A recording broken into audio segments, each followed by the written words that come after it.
ચાલો તો આગળ વધીએ અને જોઈએ નંબર 60। पहले हम स्पेसिमेन बना देते हैं, जरूरत है इसको।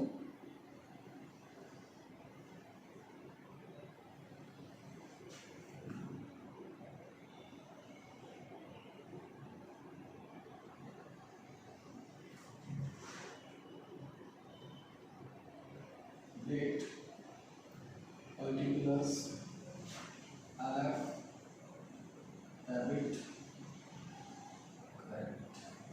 So number 16, goods written by निराली sent to कृति। देखो ये निराली ने हमको गुड्स रिटर्न किया था 650 का, वो गुड्स हम कृति को रिटर्न कर रहे हैं।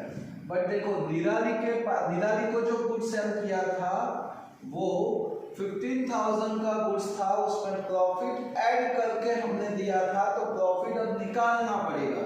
इसके पहले जो कैलकुलेशन किया उसके जैसे 16,200 सेल प्राइस थी, तो परचेज प्राइस 15,000 की थी। कितने का गुड्स रिटर्न हो रहा है? 650 का, तो कितनी होगी?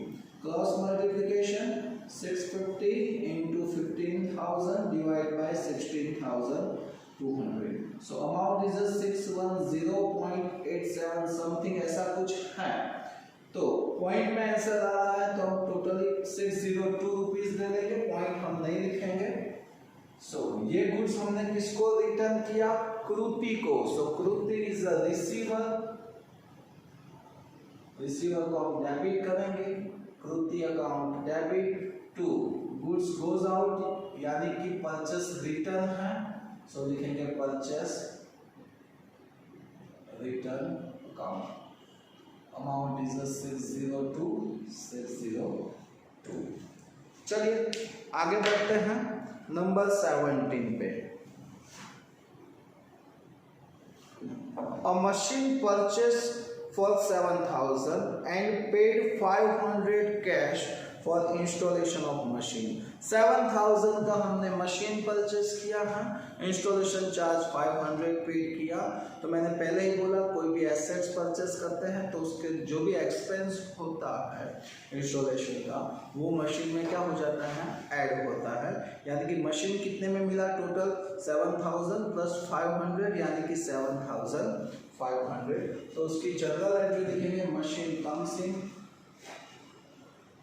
so machine account debit to cash goes out, यानी कि cash account 7,500। now number 18, goods of rupees 300 received as a free sample।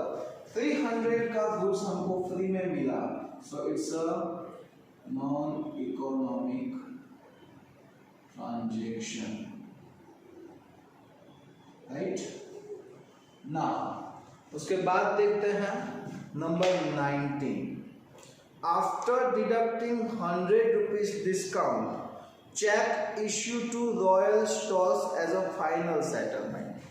So 100 rupees का डिस्काउंट काट के हमने रॉयल स्टोर्स को पैसे रिटर्न किए।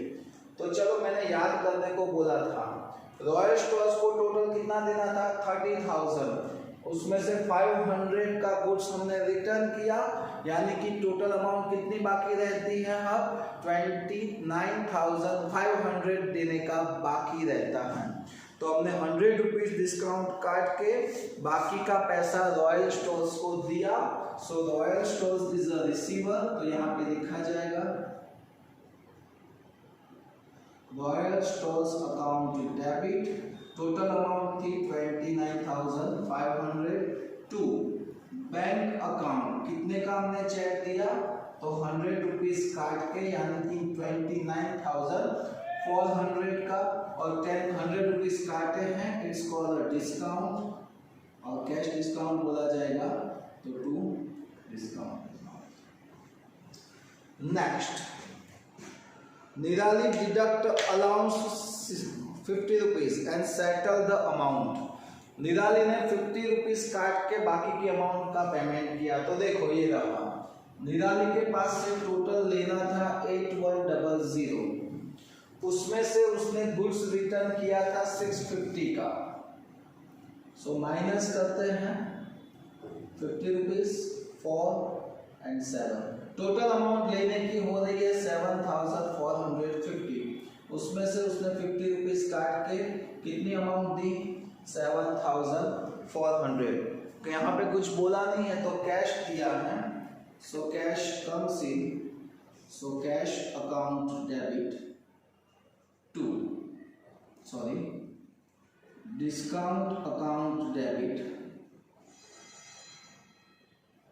to Nirali's giver, so Nirali's account 7450 rupees 7450 total amount लिया। चलिए आगे बढ़ते हैं।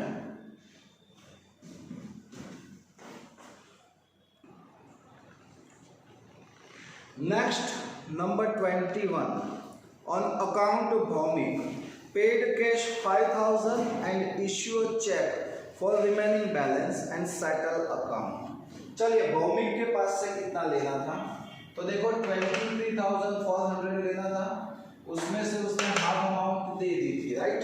सो हाफ अमाउंट यानी कि अब कितना लेने का बाकी हुआ 11,700। चलिए देखिए जो 10 वाला ट्रांजैक्शन था उसमें लिखा था, उसको टाइम पीरियड दिया था 10 डेज, अगर 10 डेज में वो पेमेंट करेगा तो 10% डिस्काउंट देंगे। अब देखो ये सेकंड वाला पेमेंट कब कर रहा है 21 को, यानी कि 10 डेज खत्म होने के बाद कर रहा है, तो ऑफिशियली उसको हम डिस्काउंट नहीं दे सकते। पूरी अमाउंट 11,700 हम लेंगे, उसमें से 5,000 उसने हमको क्या दिया है कैश दिया है, सो 5,000 कैश निकाल दो तो 6,700 का क्या मिलेगा check.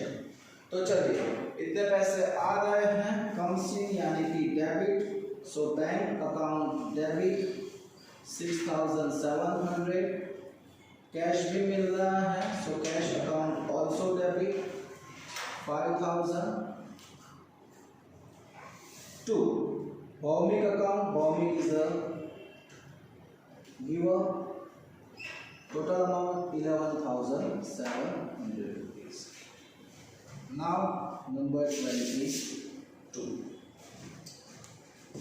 goods of rupees 4,000 destroyed by fire and insurance company admitted claim rupees 3,000, rupees 200 realized from the sale of destroyed goods। चलिए इसका कैलकुलेशन कैसे करते हैं तो देख लो पहले, कितने का गुड्स गया, सो टोटल गुड्स 4,000 का goods goes out, goods gone by another way तो उसको क्या बोलेंगे purchase account, right.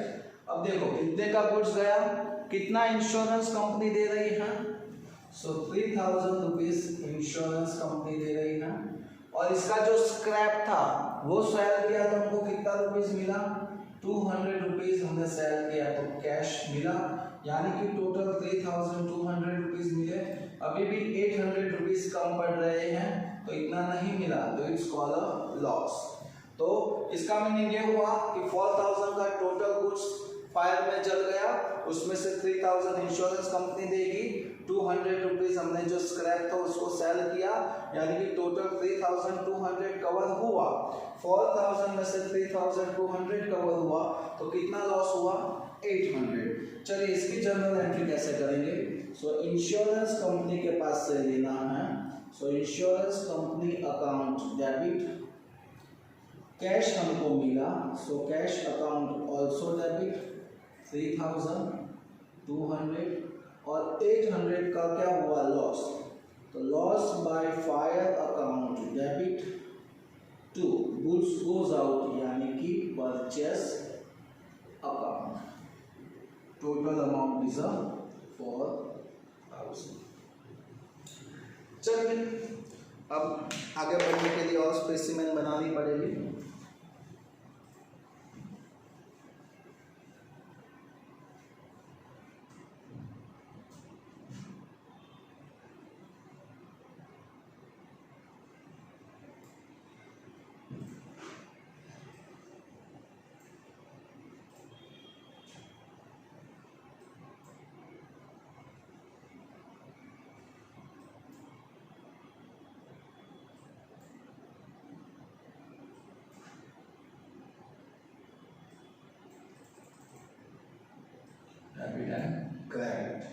Now number 23. To earn 20% profit on selling price goods of cost price of ₹5,000 sold, यानी कि जिसकी परचेस प्राइस 5,000 है, ऐसे गुड्स को सेल्स प्राइस पे 20% प्रॉफिट मिले, उस तरीके से हमने सेल किया है। तो चलो इसका मैं शॉर्टकट देता हूं, कैसे करना है। यहाँ पे लिखता हूँ सेल्स प्राइस और यहाँ पे लिखता हूँ परचेस प्राइस। याद रखना इसका कैलकुलेशन कैसे होगा वो आप जब रेगुलर स्कूल में आओगे तब आपको बताऊंगा।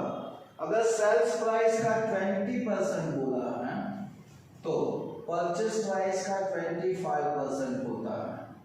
अगर सेल्स प्राइस का 25% बोला है तो परचेस प्राइस का 33.33% होता है। अगर सेल्स प्राइस का 33.33% बोला है तो परचेस प्राइस का 50% होता है। अगर परचेस प्राइस का 50% बोला है तो सेल्स प्राइस का 100% होता है। ऐसा क्यों होता है, इसका पूरा कैलकुलेशन है, वो अगर मैंने ये अभी करवाया तो ये सारा रह जाएगा उसकी वजह से। तो चलिए, सेल्स प्राइस का 20% बोला है तो परचेस प्राइस का कितना होगा 25%। हमारे पास अमाउंट है 5,000, उसमें 25% ऐड कीजिए। 5,000 प्लस 20, 5,000 यानी कि 1,250 रुपीज हो गए। सो टोटल अमाउंट कितना हुआ 6,250। इतने का गुड्स हमने क्या किया है, परचेस या सेल। सो हमने सेल किया है और कैश में ही सेल किया है। सो कैश कम्स इन, यानी कि cash account debit to sales account and amount is 6250. Now number 24. Interest for 1 month paid on loan of Shrimati. चलिए इसका कैलकुलेशन भी करना पड़ेगा, यहाँ का थोड़ा रफ कर लेते हैं। अब देखिए, अब क्वेश्चन देखिए, सेकंड नंबर का ट्रांजैक्शन था, उसमें 30,000 की लोन हमने श्रीमती के पास से ली थी। कितने रुपीस की थी 30,000 की, और उस पे इंटरेस्ट रेट कितना था 10%। 30,000 का 10% लगाइए, अमाउंट इज 3,000। सो ये इंटरेस्ट मिल गया 3,000, बट ये इंटरेस्ट पूरे ईयर का है। 10% के हिसाब से पूरे ईयर का इंटरेस्ट है। हमने कितने मंथ का पेड किया, ओनली 1 मंथ। तो अगर ऐसा कोई होता है तो जितने मंथ का हम पेड करते हैं उतने मंथ मल्टीप्लाई में लेना है और डिवाइड में टोटल मंथ लेने हैं। ईयर में टोटल मंथ कितने होते हैं 12। सो इसका मीनिंग ये हुआ 3,000 into 1 divide by 12। So amount is 250। सो इतना हमने इंटरेस्ट पे किया है। So interest on loan account debit, क्योंकि एक्सपेंस हुआ इसीलिए, और 2 कैश में ही पेड करेंगे तो 2 cash account and amount is 250. Now number 25. Goods destroyed in railway accident 2,500. So accident हुआ रेलवे का और उसमें गुड्स डिस्ट्रॉय हो चुका है।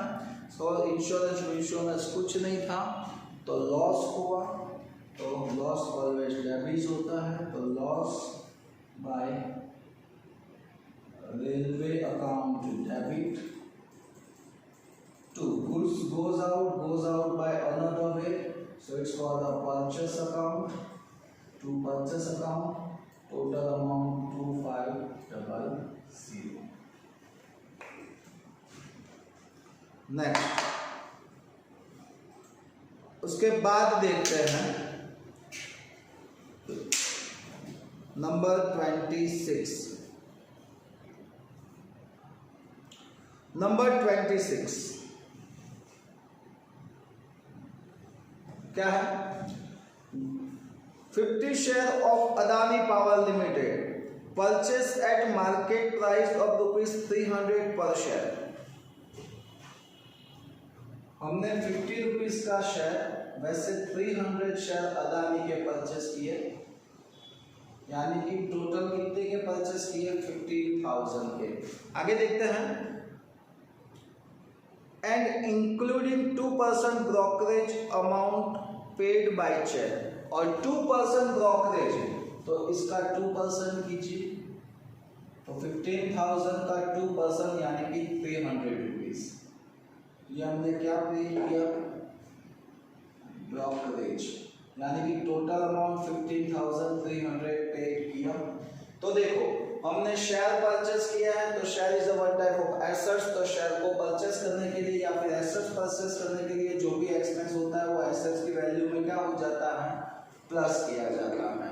तो इसके लिए लिखा क्या जाएगा? तो share of, share comes in, यानी कि share of Adani power limited, Adani है ना, power limited account debit to, bank से पेमेंट किया है, सो टू बैंक अकाउंट, कितने का? 15,300, 15,300। Next number 27, a computer of business of ₹2,500, computer था बिजनेस का जिसकी अमाउंट 2,500 थी, सोल्ड टू करुणा फॉर 1,000। सो 2,500 का कंप्यूटर हमने 1,000 में सोल्ड किया, यानी कि 1,500 कम मिला, इट्स कॉल्ड लॉस। किसको सोल्ड किया? करुणा को। So Karuna is, this is a credit transaction, so Karuna is a receiver, so करुणा's अकाउंट डेबिट, कितना? 1,000 रुपीज उसके पास से लेना है। Loss by computer account debit, loss हुआ कितने का? 1,500 का। To sales of computer account, या फिर कंप्यूटर लिखो तो भी चलेगा, no problem, 2,500। Next number 28, electricity bill ₹1,800 and telephone bill of ₹700 of firm paid by cheque. दोनों फर्म के एक्सपेंस हैं, दोनों पेड किया है चेक से। सो दोनों एक्सपेंस क्या हो गया? एक्सपेंस ऑलवेज डेबिट होते हैं। So number 28, electricity expense, sorry, electricity bill account debit,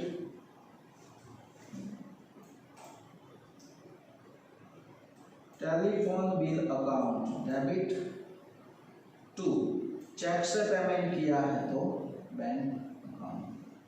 चलिए, इलेक्ट्रिसिटी बिल था 1,800 का, ये 700 का, टोटल 2,500 रुपीज हमने पेड किए।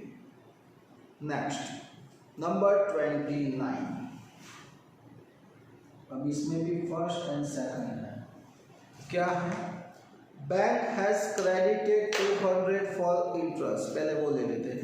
बैंक ने हमको इंटरेस्ट दिया, सो इंटरेस्ट मिला, so it's income, so interest account credit, और बैंक में ही मिला है, बैंक में ही आया है, so bank is a receiver, so bank account debit to bank interest account. ऐसे ट्रांजैक्शन बैंक वाले थे, उसमें मैंने आपको डिटेल्स में बताया था, 200 रुपीज, 200 रुपीज। इसका सेकंड क्या बोला है? And debited 100 for bank charge, bank ने चार्ज लिया 100 रुपीज, सो एक्सपेंस बोला जाएगा, इसीलिए लिखा जाएगा bank charge account debit 100 rupees. और ये पेमेंट बैंक हमारे अकाउंट में से ही देगी, तो बैंक में से ही जाएगा हमारे, तो to bank account 100 rupees. Clear? चलिए आगे बढ़ते हैं।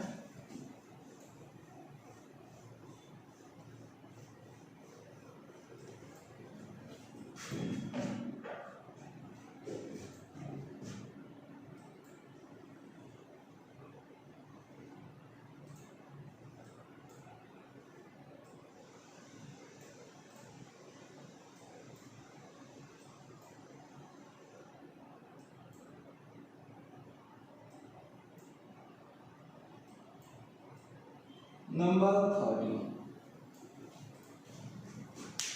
Goods of rupees 500 was stolen, and 200 was rent in rain. यानी कि 500 का गुड्स स्टॉलन हो गया और 200 का गुड्स बारिश में बिगड़ गया, यानी कि टोटल लॉस कितना हुआ 700 का। गुड्स गया भी कितना 700 का, तो उसको लिखेंगे। फर्स्ट क्या है, तो लॉस बाय क्या हुआ स्टॉलन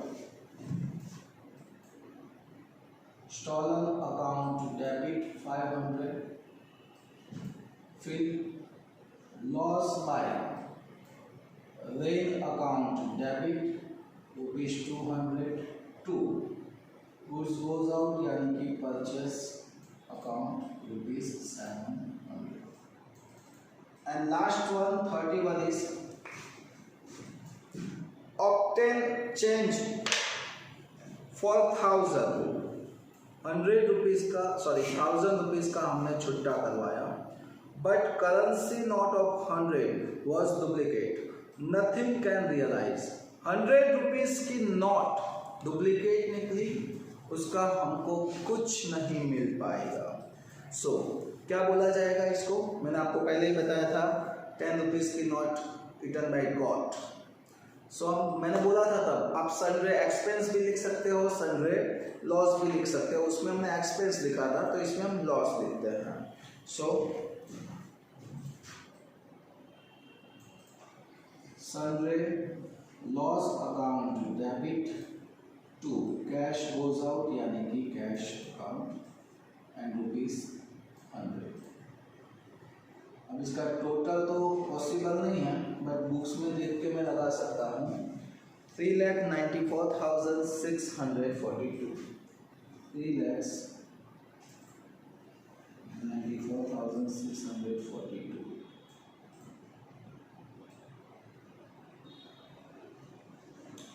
सो ये था सम।